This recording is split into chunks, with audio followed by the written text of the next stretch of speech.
Welcome in along with Mike Renner. I'm Steve Palazzolo, and this is your Riley Ridley NFL Draft Profile, all powered by PFF Edge and Elite.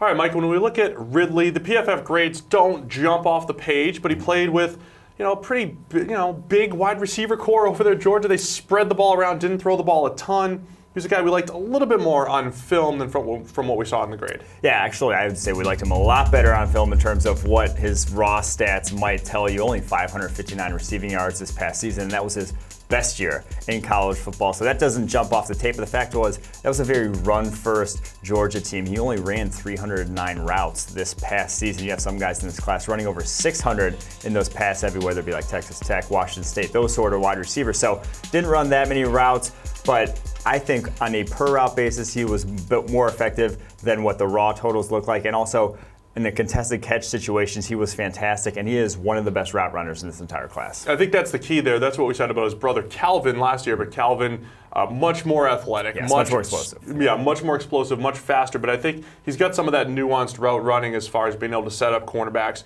getting to where he wants to go in the route. So I think that does give him that second to third round type of value. But the athleticism component is a big difference from his brother. Yeah, that's the biggest difference. A year ago, Calvin Ridley was running in the 4.4s, Riley in the high 4.5s, and it shows up on tape. His ability to separate down the field just isn't there, whereas Calvin could do that. But at intermediate range, he still is among the best in terms of getting open in that range in this class. Like you said, he's one of the best route runners, maybe the best route runner in this entire class in terms of how he sets up defensive backs, has very sure hands, only 2 drops this past season on 45 catchable, and he made 9 out of 12 contested catches this past season. So from that perspective, he does a lot of things well. There is a concern that why just didn't they use him more in that Georgia offense? Right. They did have a lot of talent though, Mecole Hardman, the running backs that they have there as well, but why didn't they go to him more is the big question here that we're struggling to figure out. Because they had some games where they threw the ball only 20 times. Yeah, they did spread the ball a ton in that Georgia offense. So I think when you stack it all up, there's some huge receivers in this draft.